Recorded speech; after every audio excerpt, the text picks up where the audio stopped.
that the superhero likes in the movie, they don't have to disclose that. It's even though I don't think Aston actually pays for that. I think it's like so baked into the brand. Oh, I just made that one up. I made up a company. You made up James and Bond. A movie. But go on. Go on. This is a random name. Yeah, I just made like Bond. That's my buddy not real. James. Yeah. My Bond. Anyway, my buddy. But no one.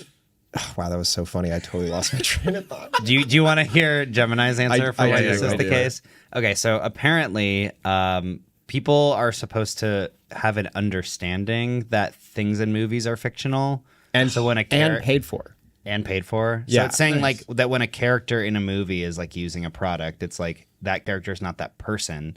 So you are not being like, oh, I trust this person. Whereas the reason on YouTube is that because it is a real person saying a real thing, and it's not assumed to be like a fictional character. But what if I had like a comedy skit?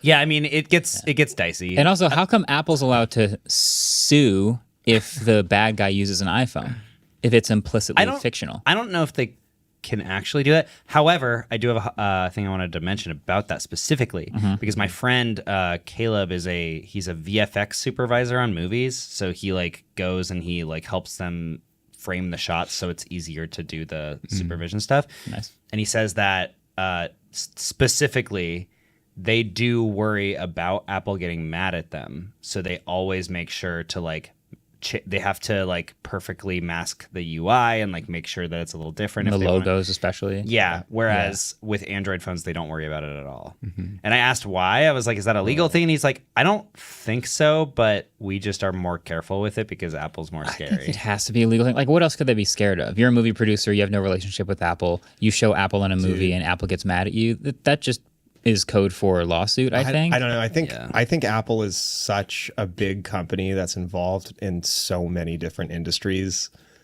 That Apple in China book, a lot of that book is companies doing things just because they're scared. Like no reason other than like Apple could bankrupt us and literally not think twice about it. And so even if we're not like legally exposed, like there's no point in trying to go. This is what he exactly said. He said, the iPhone has to behave like an iPhone would in reality, so no skins of any different brand or anything. Everything has to be exactly accurate. And I said, is that something that Apple mandates somehow? And he said, yes. I've had to do so many shows that we had to recreate graphics for iPhones to the T. And I said, how do they even have the right to force that? And he said, well, it mostly has to do with legal departments for many different companies covering their bases.